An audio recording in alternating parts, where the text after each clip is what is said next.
This episode is proudly supported by Anchor Food Professionals, makers of mainland cheese. Here's Andy Sy from the Notting Hill Hotel. We've been using them for a few years now, using their tasty and mozzarella cheese. We go through about 135 kilos a week at the moment. So a huge number. So we use it for our garlic bread, our pizzas, our parmas, our bechamel, our cheese sauce for our croquettes and arancini, throughout our lasagnas, anywhere we can really.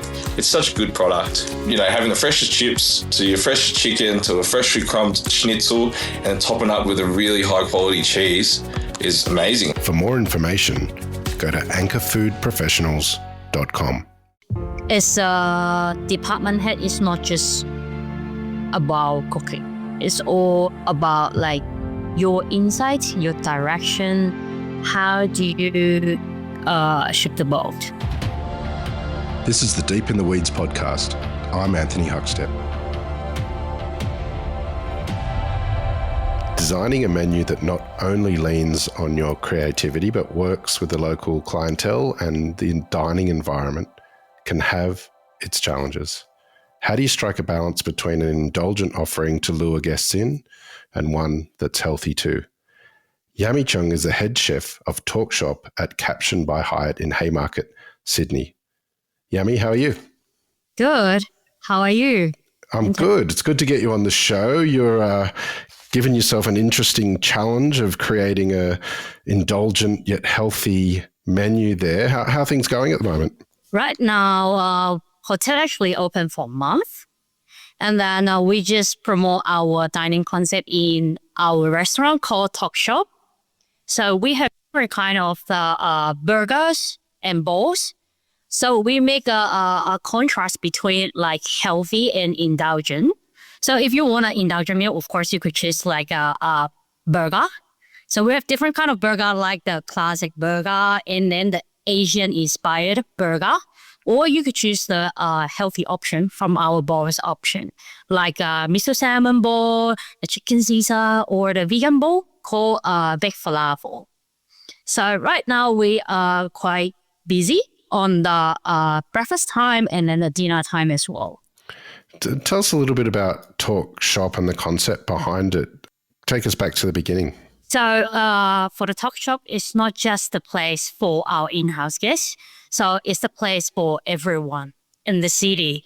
So our main core concept for our hotel is like bring the community alive. So we want to support our community. So that's the reason why from my menu, we also support the local farmer and then support the sustainability.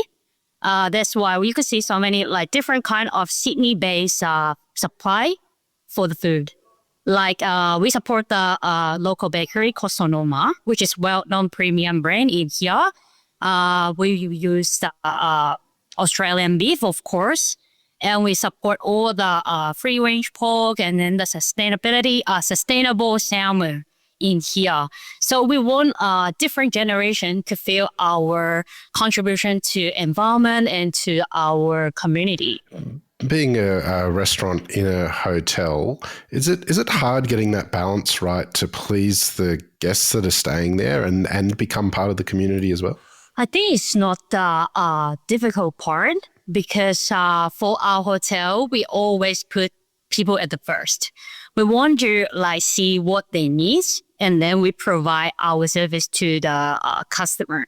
Like probably because our clientele mainly like Gen Z and millennial. That's the reason why all the design and then the food menu design is much more target to those demographic. So that's the reason why I don't think it's like really hard for catering all the needs from different customer, because all we need to do is listen, and then we just do by their request. So this is what hospitality we always believe in. What's it been like for you creating this menu? Are there some real standouts that are your favorites you can tell us about? So, but when I think about creating this menu, I always want to promote.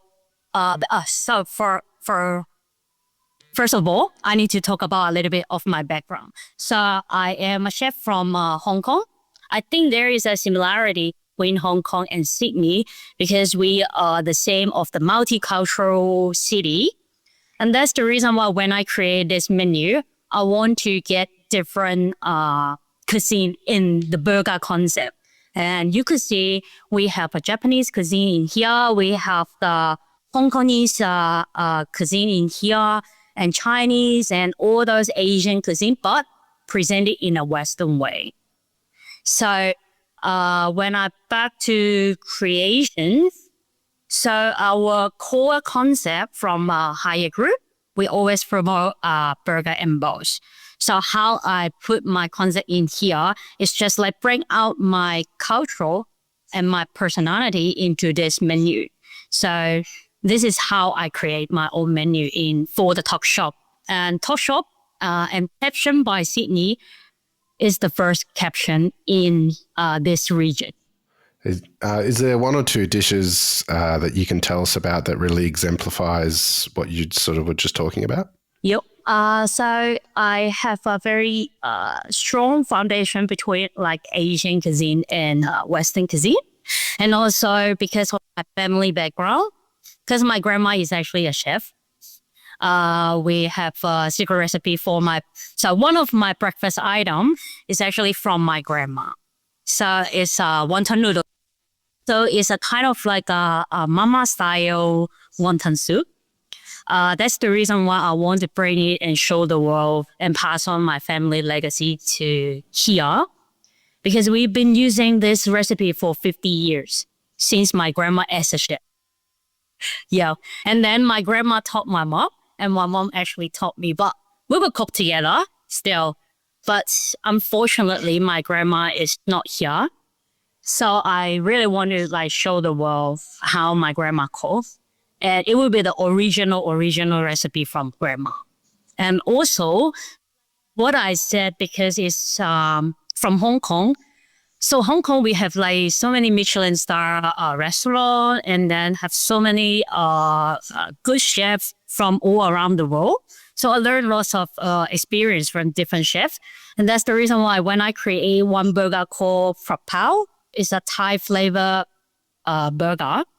So it will combine like the Eastern flavor and then the Western flavor inside the burger. So when you bite it, it's actually how you eat the Phra Pao, but without the rice and change it to the burger buns.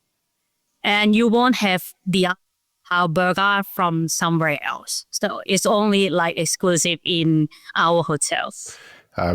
Fascinated to hear more about your grandmother being a chef. Take us back to Hong Kong to when you were young. What sort of role did food play in your family? Do you have any stories of that period of time? So actually, my grandma is from China. And then because of the war between like England and Japan, so actually they moved to Hong Kong. Back to 1970 something. I don't remember exactly the years when my grandma moved to Hong Kong. And then she just rooted in Hong Kong. She worked as a cook because by that time she's not well educated. So it's easier to get the job from kitchen. She started from like kind of kitchen hand job, just washing the dishes. And then after all, kind of like a promoted because they're also running out like short of stuff. And then they will ask the ladies who know how to do the home cooking to become a chef. And she became like a professional one. Not like famous chef, like celebrity chef, but it's like a very like good support for her kitchen. And it's kind of like a dumpling shop. So but by that time, she create different kind of flavor of the wonton, or you guys call it dumpling. And then she just passed on the legacy because my mom is not a very good cook. But for wonton, it's easy to make because because we need to save the leftover. So when we do the leftover, like let's say a little tiny bit of the veggie, you can make the filling easily. It's all about the flavor inside. So you could use like means, beef means or chicken means to make everything for the filling. So it's easy to learn, but it's really hard to catch those flavor inside from the others except my grandma. So that's why she decided to write the recipe for us. And then my mom just passed it on to me. And this is like a kind of like a treasure in my family. Yeah. So when I have those wonton, it always recall my like the kids memory. Because we make the wonton together and then we cook together and then we dine in together and then we chat. But just sadly, yes. I really miss my grandma. Yeah. Hong Kong is such an amazing city. Tell us about the culinary scene there and your favorite things about the food growing up in Hong Kong as a city. When I think about Hong Kong, it's always like the street food because like when people come up with Hong Kong, they would think about egg waffle. They would think about fishbowl or siu mai because it's all related to my teenage life. Because we always like hang out. We don't dine in the restaurant at all as a teenager. And then we just go for street food. Was your grandmother influential in you deciding to become a chef? Or how did you come to that conclusion that would be a good career? At the very beginning, I didn't plan to be a chef at a very young age because I studied science when I was in high school. I want to be a chemist because I really love the chem and biology. But sadly, because I have a bad grade in physics, I can't get into the university that I want to study those subjects. And that's why I quit my university. And then I turned up with my mind to work in hospitality, this industry, as a bartender at the very beginning. So one day, I think there was a chef and came out for briefing and talk about his menu in front of everyone. And then I was kind of like interested in like, oh, chef, how do you make this? Oh, how do you present it like this way? And then I pop up with so many questions. And then I found out I got a curiosity to culinary. And then I changed my mind. I said like, Mom, I need to study the cookery class and I will support myself. You don't have to like give me extra money on that. I will make my money and then I'll study. Because I kind of like an independent female by that time. It's so like masculine. That's the reason why I have a very strong personality as well. My mom refused to it because when I back to 2011 or 2012, in Chinese culture, when someone work in hospitality industry, which means you're undereducated, and which is I'm not, and that's why my parents refused me to get a job from a hotel or study the culinary. But I just need to like what they said. I just spent all my money on the study fee. And then I start my career and my journey till now. Tell us about those first steps as a chef. Where did you get your foot in the door and what was it like for you working in a commercial kitchen for the first time? When back that time, I graduated like since 2014 and I got my first job in Hyatt. Back then I was still a Hyatt staff and I come back for Hyatt 10 years later. So hotel is the best place to build the foundation of all the fundamental skills. After a year, I got the promotion. Yes, I was 21 years old and I just used 1 year to prove that myself. You mentioned that it's another decade until you went back to Hyatt. Well, tell us about your career in that period of time before that. What were the really important venues and people that you worked with that helped you build your career? So in Hong Kong, after Hyatt Regency in Hong Kong. And then I went to the American Club in Hong Kong, so which is a luxury club. So it's a kind of like a top 3 luxury club in Hong Kong. But that time I spent around 1 year. I got another promotion, but I was kind of like flattered because I was the only, no, there were 2 female chefs in the whole club, and then the total club, we have 40 chefs. So only 2 female working there, including myself. I was back then is a demi chef.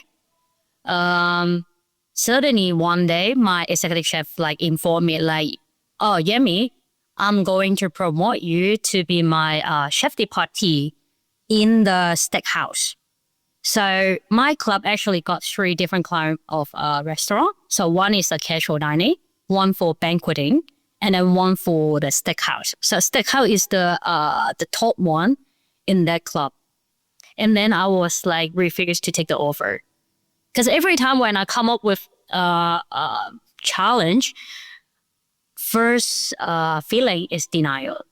Because I don't believe that I did that position or deserve the offer. And I refused one time. And then my executive chef said, I trust myself, and you're gonna be the best CDP in the steakhouse.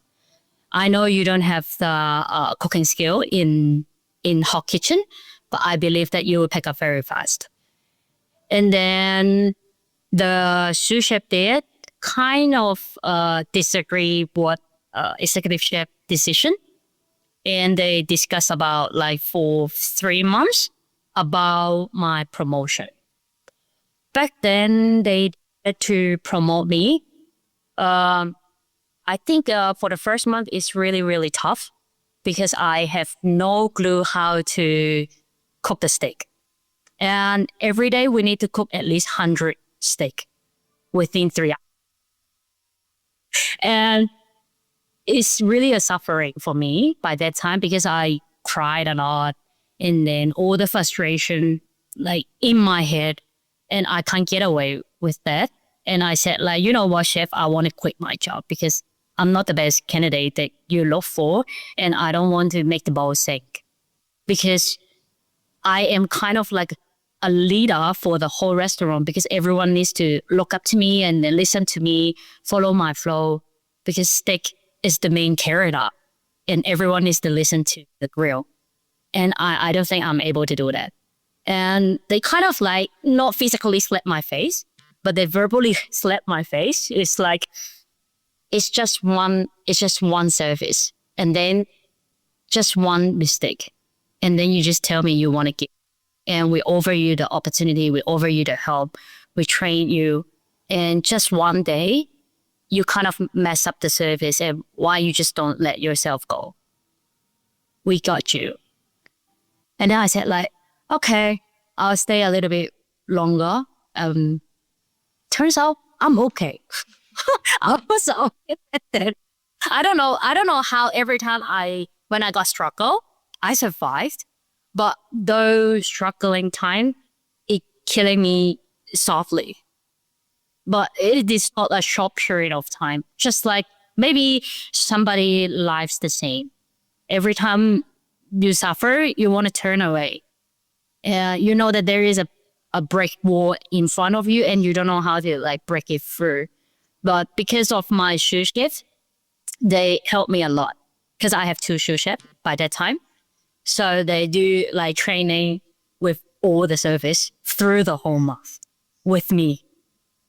Just guide me like, oh, okay, this is my style.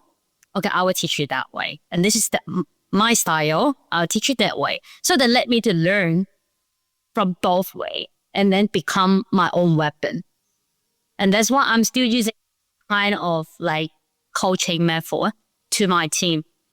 I always say cooking is like mathematics. No matter which formula you use, we don't literally care. All we need to care is about the outcome and consistency. So you could use like oven to cook, you could use the grill to cook. It's so many ways it could be happen. And this is how they show their culinary world to my world. And then now I just pass on those senior or my mentor knowledge and wisdom to them. How did you end up in Australia? It's for love. To be honest, because I think I arrived after pandemic, almost the end of the pandemic. It's like 2022, because I have a very stable relationship with my partner. So we've been together like 6 years back then. She really loved Australia because she had studied in Australia before. And by that time, because Hong Kong is a little bit like difficult for living, that's the reason why we decided to move town. But I was about to get the promotion from Rosewood to be a sous chef over there. And it made me in a difficult situation. But I love rather than my career. That's why we moved to Sydney.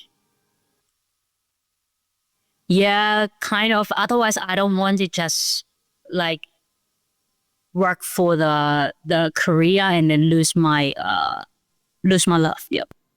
What was it like arriving in Sydney? Were you surprised by what it's like in Sydney? At the very beginning, I really loved the lifestyle in Sydney, and then the weather is so good. Air is fresh, people are nice, and it's not like a fast-paced city like Hong Kong. And then you could just kind of like chilling in here. At least you could like, I would say we are living, not surviving. I'm not saying Hong Kong life is really that bad, but at least I feel I'm living. I could breathe in. Not every time I need to push myself to the limit. Of course, cost of living is pretty similar in Hong Kong, but at least I have kind of a work-life balance in here. I could enjoy some time with my partner, with my friend. Back then to Hong Kong, because we work for long hour, at least like 10 o'clock to 10 o'clock in Hong Kong. Yeah. So here, I could still like spend time with my friend. So I love being here. That's the reason why. Yep. Tell us about your role at the moment. How do you get the best out of your staff now that you're running the kitchen? Right now, because actually this is my first time to be the department head. So when I think back the interview with my general manager called Timara, she asked my question like, what is your leadership style? I was like saying coaching and affiliated. Because I'm kind of like a soft person through the whole career life. And I told her like, I want to learn something from you and see if I could twist a little bit for my leadership style. And for my team, we have a little bit difficult time at the very beginning for the hotel trial run. It's a little bit side story for the audience. So I was change my personality entirely. I want to be kind of like a Gordon Ramsay chef.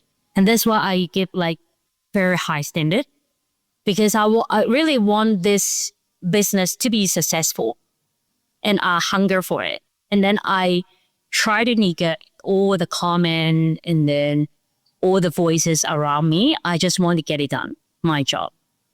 Because I want everyone to see how much effort we put, how much contribution we have. And then I forget people is the matter. And that's why there was one day my second in charge actually cried out. It's kind of like a mentally breakdown. And then I feel really, really bad and apologize because we confront with each other. And then after having like a deep conversation between me and her, and we work it out because I believe how Hong Kong elite system. So if you're not okay, you have to be eliminated. This is what deep inside from myself for the past. And then I listened to my team, and then I found out this is not the right way to approach people. And now I really appreciate Gen Z because their generation is much more they have a very strong awareness about self-care and well-being. And I need to work on that part as well because I want to resonate with them. I want to work with them. At the end of the day, they will take my place and pass on the legacy. And I want to see what they see and feel what they feel. Because I can't always the elite system in here or in somewhere else. We need to change and catch up with the new generation as well. We're not staying in the old way because like the previous generation, I had the discrimination before I mentioned in Hong Kong. I don't want to do the same people. I won't allow myself to use the same attitude that not necessary to be deserved those people. So I try to talk a lot with them. And now it's getting better and better when we do the communication. Because we have empathy, at least, to be honest, as my team. Because they will also give me the feedback. When I was doing something wrong, we will sit down, debriefing, and then review the performance together because I believe that we will grow together. Instead of I manage them, because I don't like people to get micromanaged, because I want to be show them my insight and then guide them to a better future in here. Because my responsibility in here, I told my general manager the same. I'm going to build a backbone for the kitchen, and then they could run smoother in the future. So this is my ultimate target in here, because if the foundation not strong enough, how could I support them? So I'm the one who actually building the backbone for the food and beverage. So I really wish I could achieve this goal in here. And it will be kind of a milestone for myself as well. So I'm not just the cooking, but I'm also building the system for here because I believe there will be more and more Caption by Hyatt in the world globally or in this region. So, yep, that is my first priority when I took this job because I told my GM as well. Yep. Well, it's an amazing reassessment and reflection of yourself through this process. It's amazing what you're creating there. What do you love about what you do? Actually, I have a growing my business insight because for my ultimate career goal is to have the 20-seating private dining restaurant and farm to table. I think I could achieve that in Australia because I could grow my own plan and then talk about my menu. And then I could change. I have a full autonomy to change my menu by season. And I still have my own creativity. But you know what? Sometimes working in hotel group, you have a little bit limit and restriction. Of course, we need to align with the brand standard, but still, my ultimate goal will be having a private dining restaurant myself and owned by myself. Right now, I was growing my business concept because as a department head, it's not just about cooking. It's all about like your insights, your direction. How do you ship the boat? It's not just about like cooking. Of course, cooking is the fundamental part, because I still need to make my own creation, how to promote my food, how to coach people to make the recipe work. Because you know the funny fact, everyone from my team thought that the recipe gonna work all the time. But I told them, even by the same cookbook, everyone could make a different outcome, because recipe is just kind of like a guideline for everyone to minimize the error. But for the chef, the basic, all you need to do is by tasting.